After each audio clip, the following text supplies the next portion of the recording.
We managed dinner 4 days later at a Puerto Rican place in Humboldt Park that Mateo's family had been going to for 3 generations. The owner knew him by name, brought us extra tostones without asking, made a joke in Spanish that turned Mateo's ears red.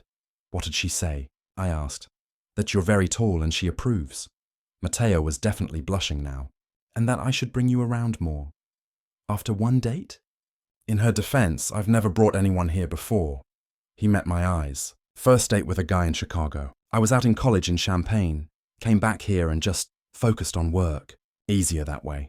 The vulnerability in that admission made my chest ache. I came out to my crew 2 years ago. Some guys were cool, some weren't. But the city doesn't care who you sleep with as long as you can drive straight when the snow's coming down. Sideways. That's very Chicago of them. We're practical people. I took a drink of my beer. Your family know? My mom, my sisters, my abuela. Dad's working on it. He's old school, but he's trying. What about yours? Mom cried and said she loved me. Dad said, as long as you're happy, and then told me the plow's transmission was acting up. Very emotional moment. Mateo laughed, and I continued. But yeah, they know. They're good. Then we're lucky, Mateo said quietly. A lot of people aren't. Yeah. I reached across the table, took his hand. We are. We stayed until closing, talking about everything. His nursing school horror stories, my worst snowplow disasters, the specific insanity of loving Chicago, despite it actively trying to freeze you to death 6 months a year. When we walked out into the January night, the cold hit like a physical thing. I should get you home before you lose more fingers, Mateo said, pulling his coat tighter. My truck's 2 blocks away. I'll survive. At least let me walk with you. I need to make sure my patient follows discharge instructions. We walked through Humboldt Park in the dark, our breath fogging in the streetlights.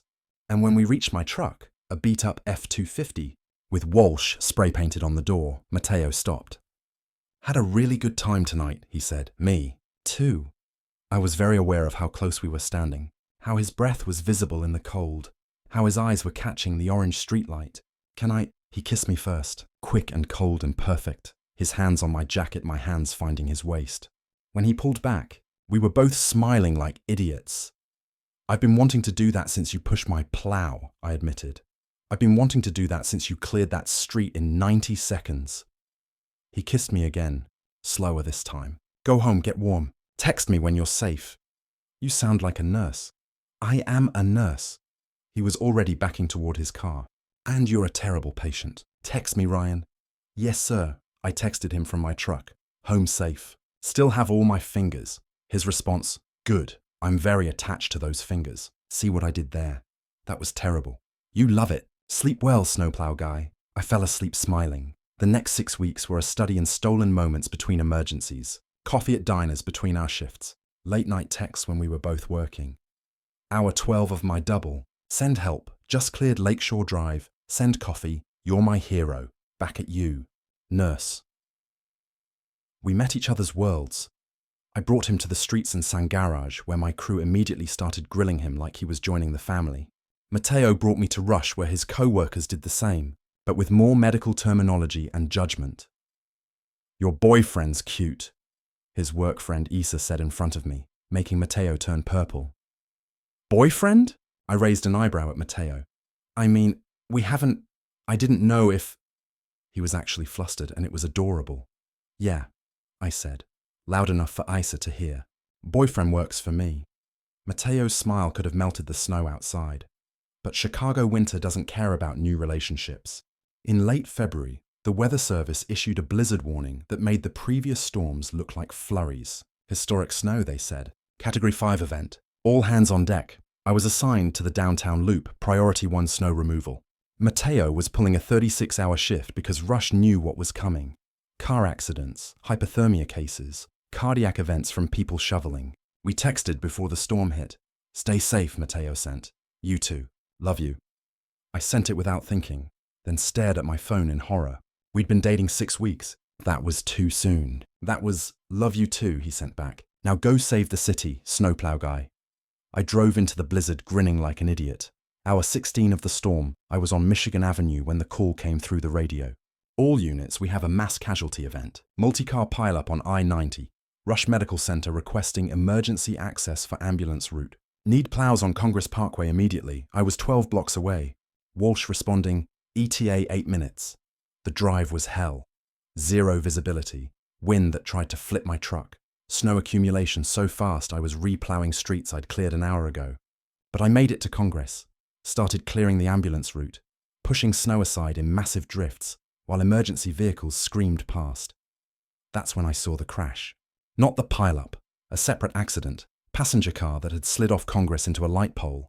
Driver side caved in. No emergency vehicles yet, because everyone was at the massive pileup. I stopped my plow, got out, waded through snow to the car.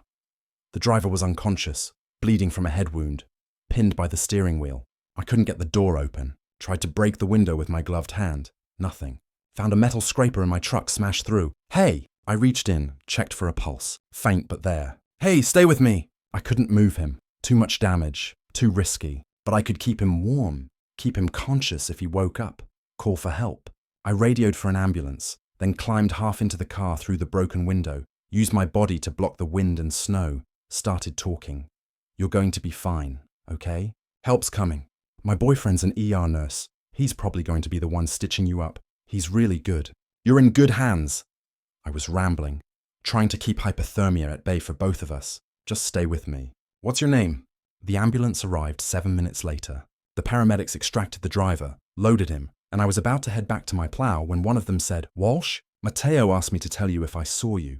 Power's out at Rush. They're running on generators. If you're in the area, they need the emergency bay cleared. Snow's blocking the doors. My blood went cold. Power's out? 40 minutes ago. Generators are holding, but they need that bay clear for incoming. I was already running for my truck. Rush University Medical Center in a blackout during a blizzard is the closest thing to controlled chaos. Emergency lighting, generators humming, staff moving with quick precision while snow piled up outside the emergency bay doors. The same doors ambulances needed to use, the same doors that were currently blocked by a 6-foot drift. I hit that drift with my plow like it had personally offended me, cleared it in 3 minutes flat, then parked and ran inside. The ER was barely lit. Emergency power, everyone working by flashlight and battery backup. I found Mateo at the nurse's station, coordinating triage under a portable lamp, his face tight with stress. Ryan. He looked up surprised. What are you? Heard you needed the bay cleared. What else? We're fine. We have protocols for Mateo. I caught his hand. What do you need? He looked at me for a long moment, and I watched the ER nurse mask slip just slightly. Backup generators running, but we're conserving power. Surgery can't operate, so we're stabilizing critical patients and holding them. We need... He broke off, rubbed his face. We need the storm to end. That's what we need. Can I help? You should be plowing.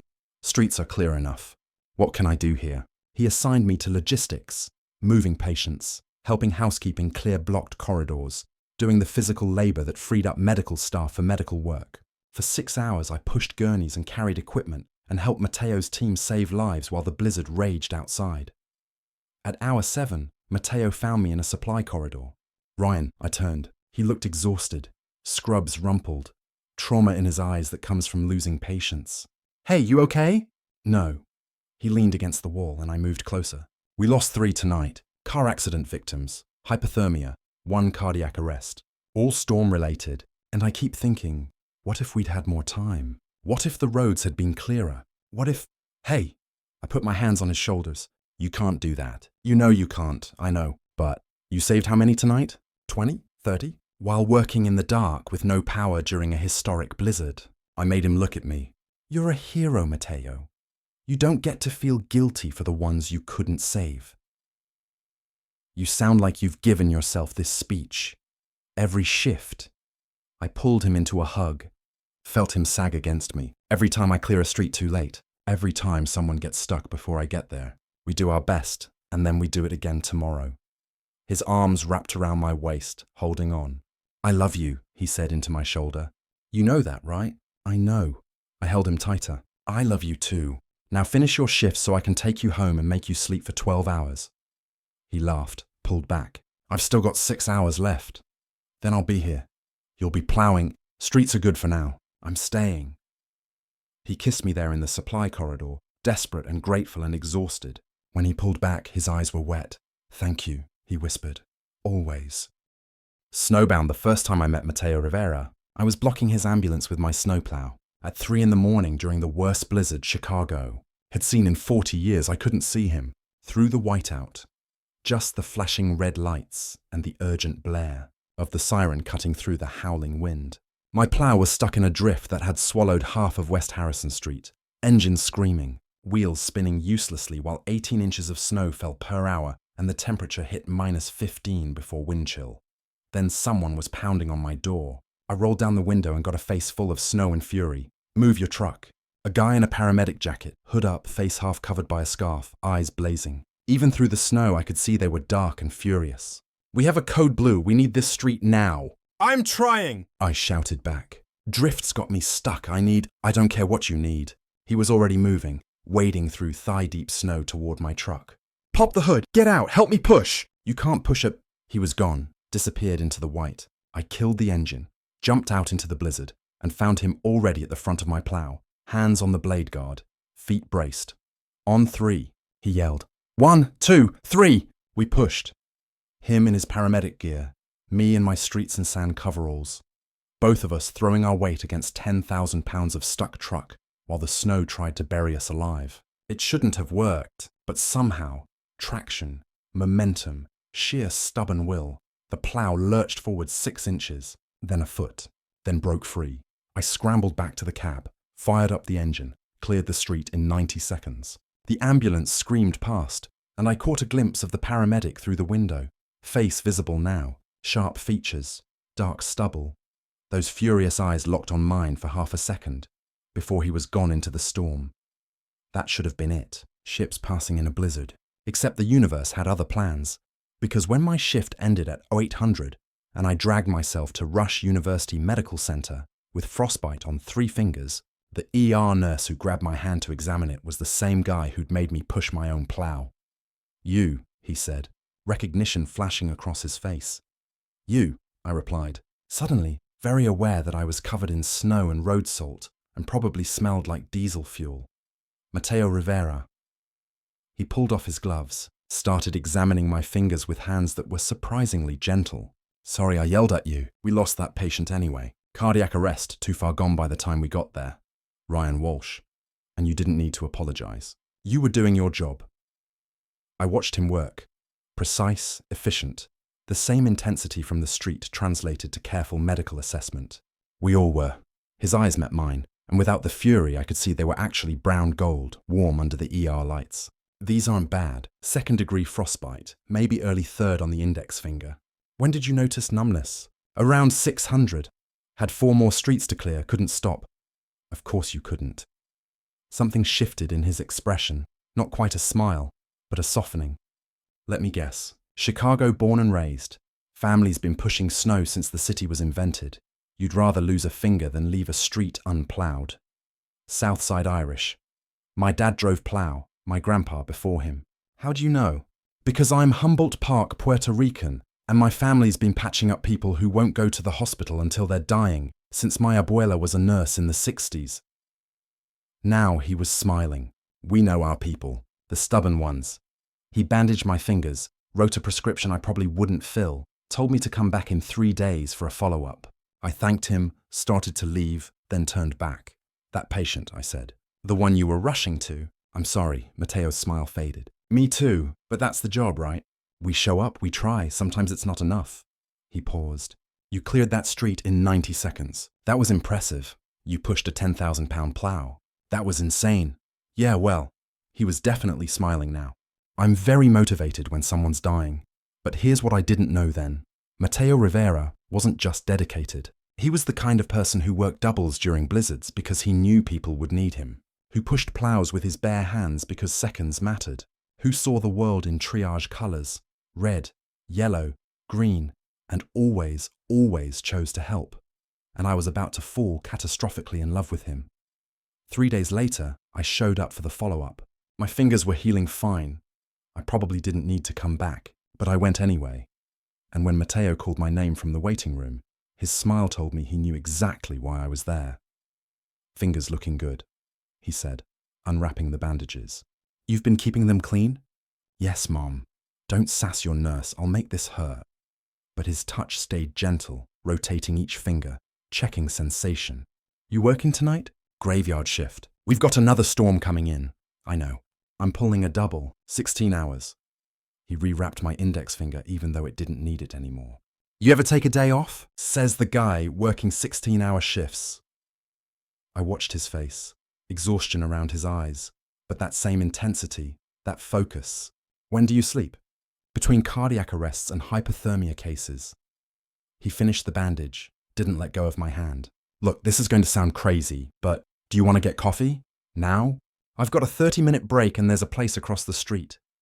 My heart did something stupid. Is this a date, or are you just checking if I'm capable of self-care? Can't it be both? His eyes were doing something that made my chest tight.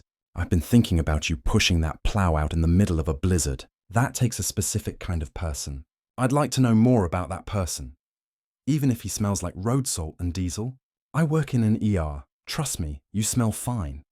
He was already pulling off his scrubs top to reveal a Rush Medical t-shirt underneath.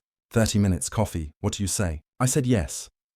The coffee shop was one of those 24-hour places that survives on medical staff and insomniacs. We sat in a corner booth with oversized mugs and the kind of tired that comes from doing physical work in impossible conditions.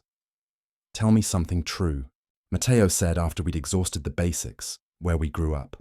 How we got our jobs, whether deep dish or thin crust was real pizza. He said both. I called him a traitor. Like what? Like why you drive a snowplow in Chicago winters when you could do literally anything else. I thought about lying, making it sound noble. Instead, because I'm good at it. Because when the city shuts down and people are trapped, I'm the guy who opens the roads. Because that matters. I paused. Your turn. The YER nursing. The hours are brutal, the pay's not great, you see the worst of everything. Because I'm good at it. He was smiling now. Because when someone's dying and scared, I'm the person who makes them less scared. Because that matters. We looked at each other across the table, and something clicked into place. Recognition, but deeper. Like meeting someone who speaks your specific dialect of giving a damn. We're the same, I said. Yeah. He reached across, fingers brushing mine. We are. Even if you do smell a little like diesel. I laughed, and he laughed. And for 30 minutes in a coffee shop at 9 in the morning while snow fell outside, the world narrowed down to just us. I have to get back, he said reluctantly. But Ryan, can I see you again? When we're not both dying of exhaustion? Yes, no hesitation. When? Tomorrow night? If neither of us gets called in for weather emergencies. It's Chicago in January. We're definitely getting called in. Then the night after. Or the night after that. Eventually the city will stop trying to kill us long enough for dinner. He gave me his number. I texted him immediately. This is Ryan, the diesel-scented snowplow guy. His response came 30 seconds later. This is Mateo, the nurse who yells at stuck plows. Don't die in the next storm. You either, I sent back. Deal, he replied. 4 months later, spring hit Chicago like a miracle. Sudden, warm, turning the city from white to green in what felt like 72 hours. The snow melted, the plows went into storage, and Mateo and I emerged from winter like people coming up for air. I forgot what warm feels like, Mateo said, stretched out on the grass in Grant Park, face turned to the sun. I forgot what you look like without 12 layers of clothes on. I was lying next to him, hand in his. It's a good look, he laughed, rolled onto his side. You moving in with me is still the worst decision you've ever made. Because you work insane hours and I work insane hours and we're never home at the same time. Exactly. Yeah, but when we are home at the same time... I pulled him closer, kissed him in broad daylight with Chicago watching. Worth it. Yeah, he settled against my shoulder. It really is. We lay there in the sun, two people who'd met in the worst storm of the year and somehow found each other in the chaos. I drove plows. He saved lives. And together we'd learned that sometimes the best love is the kind that survives Chicago winter. 6 months later, when the first snow of the new season fell, we were ready. Me and my plow, him in the ER. Both of us knowing that no matter how bad the storm got, we'd find our way back to each other. That's not a bad story. That's not bad at all.